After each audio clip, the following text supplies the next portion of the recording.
नमस्कार. मराठी रोहिणी किचन या आपल्या यूट्यूब चॅनलमध्ये मी तुमचं स्वागत करते. तर आज आपण प्रत्येक सुगरणीला उपयोगी येतील अशा उपयुक्त किचन टिप आज आपण बघणार आहोत. चला तर मग व्हिडिओला सुरुवात करूया. आपण बाजारातून नेहमीच भाजीपाला विकत आणत असतो. तर सध्या पावसाळ्याचे दिवस चालू आहेत.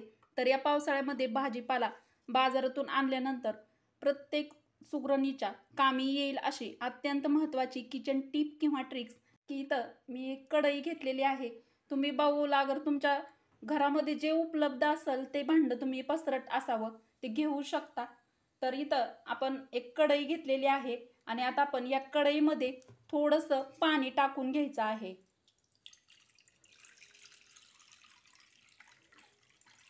तर पाणी टाकताना भाजी जेवढी असेल तेवढं पाणी पाण्यामध्ये आपली भाजी बुडली पाहिजे एवढं पाणी इतपत त्याच्यामध्ये घ्यायचं आहे. मीठ याच्यामध्ये टाकून घेणार आहोत. आपण याच्यामध्ये 1 चमचा मीठ टाकून घेतलेला आहे.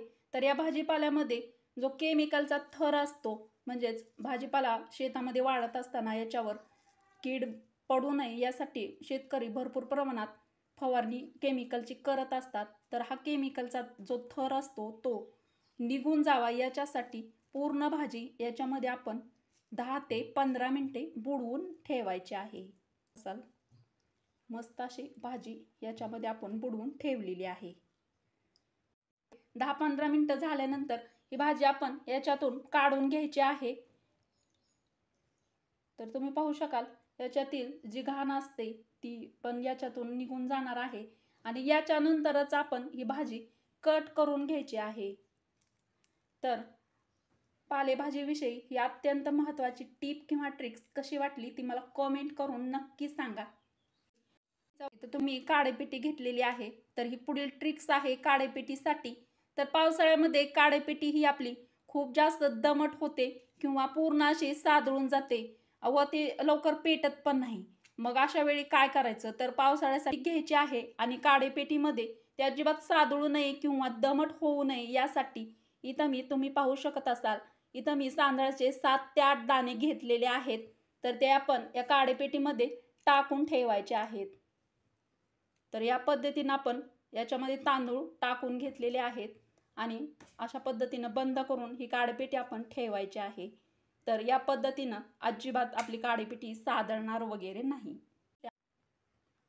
तर इथं खूप छान असा हिरवा लुसलुशीत मी कढीपत्ता घेतलेला आहे. आपण इथं कढीपत्ता घेतल्यानंतर जर आपल्याला कढीपत्त्याची चटणी बनवायची असेल तर कढीपत्त्याची ही जे तुम्ही पाहू शकत असाल ही मोठी मोठी पाने आहेत ती आपण घ्यायची आहेत. तर ही जोर लावून जर तोडली तर ही कवळा असल्यामुळे खूप याची दांडी सुद्धा हातात येते. त्यामुळे सावकाश अशा पद्धतीने याची पाने अशा पद्धतीनं तोडून घ्यायची आहेत. तर जर तुम्ही कढीपत्त्याची चटणी बनवणार असाल तर कढीपत्त्याची ही मोठी मोठी पाने घ्या. यामुळे चटणी खूप छान अशी होते. तर कढीपत्त्याची चटणी बनवताना तुम्ही ही टिप किंवा ट्रिक्स नक्की फॉलो करा. बऱ्याचशा पदार्थामध्ये आपण हिरव्या मिरचीचा वापर करत असतो. ही हिरवी मिरची जास्त प्रमाणात तिखट असते. तिचा रंग तिखट केल्यानंतर आपल्या हाताची जी आहे ती पूर्ण अशी आग होते किंवा आपल्या हाताची जळजळ होते. तर ही जळजळ होऊ नये यासाठी प्रत्येक सुगरणीने हिरवी मिरची कट करण्या अगोदर आपण ही ट्रिक्स वापरणार आहोत. तर इथं मी खोबरेल तेल घेतलेलं आहे. तर हे आपल्या हातावरती असं पद्धतीनं ओतून घ्यायचं आहे आणि पूर्ण दोन्ही हाताला अशा पद्धतीने चोळून घ्यायचं आहे आणि परतच ही मिरची आपण कट करायला घेणार आहोत. या पद्धतीने जर आपण मिरची कट केली किंवा मिरचीला हात लावला तर आपल्या हाताची अजिबात जळजळ होणार नाही किंवा आपला हात अजिबात तिखट होणार नाही. हिरवी मिरची कट करण्या अगोदर तुम्ही ही टिप किंवा ट्रिक्स फॉलो करा. तर ही कापूर वडी वापरताना बरेच वेळा हा कापूर आपण काढला की उडून जातो आणि बरेच वेळा आपल्याला तो नवीन आणावा लागतो. कापूर जर वेळेस नवीन आणावा लागू नये व कापूर काढल्यानंतर तो उडून जाऊ नये यासाठी आपण इथं थोडेसे तांदूळ घेणार आहोत आणि हे तांदळाचे दाणे या कापराच्या डब्बीमध्ये टाकून घ्यायचे आहेत आणि हे एकत्र टाकल्यानंतर हा डब्बा आपण पॅक करून घ्यायचा आहे.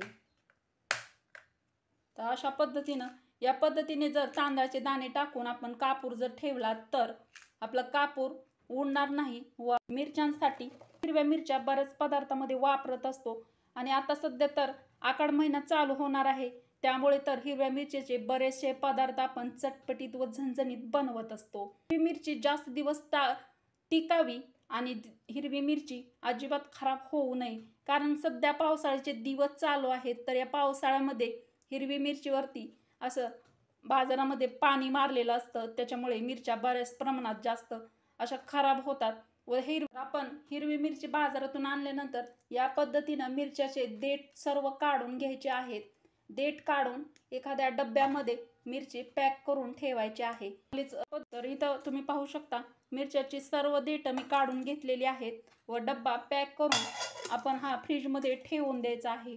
याच्यामुळे आपल्या हिरव्या मिरची खूप दिवस चांगली राहणार आहे. तर तुम्ही पण हिरवी मिरची टिकवण्यासाठी ही टिप किंवा ट्रिक्स नक्की फॉलो करा. इथं रेशनचे तांदूळ आहेत, तर आपण रेशनच्या तांदळाची इडली डोसा बनवण्यासाठी वापर करत असतो, कारण की रेशनच्या तांदळाने इडली आपली भरपूर छान अशी प्रमाणात खूप छान फुगते. तर हे साठवणीचे वर्षभरासाठी आपण साठवत असतो. तर हे तांदूळ पावसाळ्यामध्ये याच्यामध्ये किडे होतात आणि बारीक बारीक अशा आळ्या देखील होतात. तर ह्या होऊ नयेत व आपले तांदूळ व्यवस्थित राहावे यासाठी आज आपण ही टिप किंवा ट्रिक्स फॉलो करणार आहोत. तर इथं आपण कडुलिंबाची पानं घेतलेली आहेत. तर ही कडुलिंबाची पानं आपण याच्यामध्ये टाकून घ्यायची आहेत. तर कडुलिंबाची पानं तुम्ही अशी पण टाकली तरी पण, जास्त जर तांदूळ असतील तर देठासहित जरी टाकली तरी पण चालतात, आणि जर थोडेच असतील तर अशा पद्धतीने दोन्ही पण पद्धतीने तुम्ही या तांदळामध्ये ही पानं अशी मिक्स करून घ्यायची आहेत. पानं जर तुम्ही मिक्स करून तुमच्या तांदळामध्ये साठवणीच्या जर ठेवली तर अजिबात तांदळाला कीड वगैरे लागणार नाही. आपले तांदूळ व्यवस्थित वर्षभर राहतील, त्याच्यात जाळी पण होणार नाही किंवा किडे देखील होणार नाहीत. तुम्ही तांदूळ व्यवस्थित राहण्यासाठी ही टिप किंवा ट्रिक्स नक्की फॉलो करा. बऱ्याचशा भाज्या कट करण्यासाठी आपल्या घरातील चाकूचा वापर करत असतो, तर बरेच वेळा चाकूची धार कमी होते, व्यवस्थित असं भाज्या किंवा फळं जास्त कापले जात नाहीत व्यवस्थित. तर त्यासाठी आपण ह्या चाकूची धार व्यवस्थित करण्यासाठी ही टिप किंवा ट्रिक्स फॉलो करत आहे. तर यासाठी आपण इथं 1 ग्लास तांदूळ भरून घेतलेले आहेत. तर आपण याच्यामध्ये हा चाकू ठेवायचा आहे.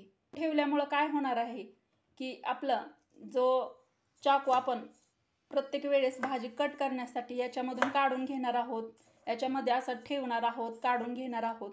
या पद्धतीनं ही ट्रिक्स जर तुम्ही फॉलो केली तर आपल्या चाकूची धार पूर्ण अशी व्यवस्थित होणार आहे. तर प्रत्येक सुगरणीने ही टिप नक्की तुम्ही फॉलो करून बघा. मध्ये घेऊन ती कढई अशी गॅस ऑन करून त्याच्यावरती गरम करायला ठेवलेली आहे. तर तुम्ही इथं बघू शकत असाल, इथं पूर्ण मी कडुलिंबाचा पाला गॅसवरती असा ठेवलेला आहे आणि त्याच्यातून असा पूर्ण धूर निघत आहे. तर सध्या पावसाळ्याचे दिवस चालू आहेत, तर या पावसाळ्यामध्ये आपल्या घरामध्ये भरपूर प्रमाणात मच्छर येतात.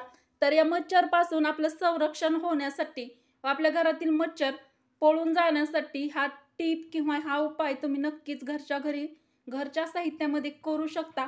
कारण या कडुलिंबाला आपण सहज, हा कडुलिंब कुठे पण आणि कोणाला पण अवेलेबल सहज होऊ शकतो. याच्यासाठी पैसे वगैरे खर्च करायची गरज आपल्याला अजिबात पडत नाही.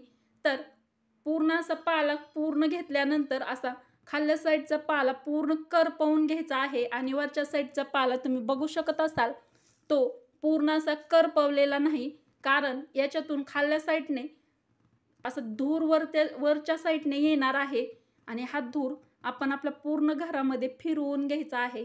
म्हणजेच आपल्या घरामध्ये जेथे जेथे भरपूर प्रमाणात डास येतात अशा खोल्यामध्ये हा पूर्ण घरभर तुम्ही फिरवून घ्यायचा आहे.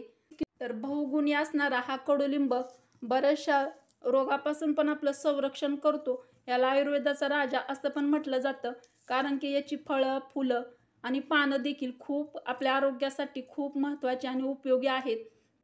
तर अजिबात घरात मच्छर न येण्यासाठी ही टिप तुम्हाला कशी वाटली ते मला कमेंट करून नक्की सांगा व आपल्या चॅनलला लाईक, शेअर व सबस्क्राईब करायला अजिबात विसरू नका.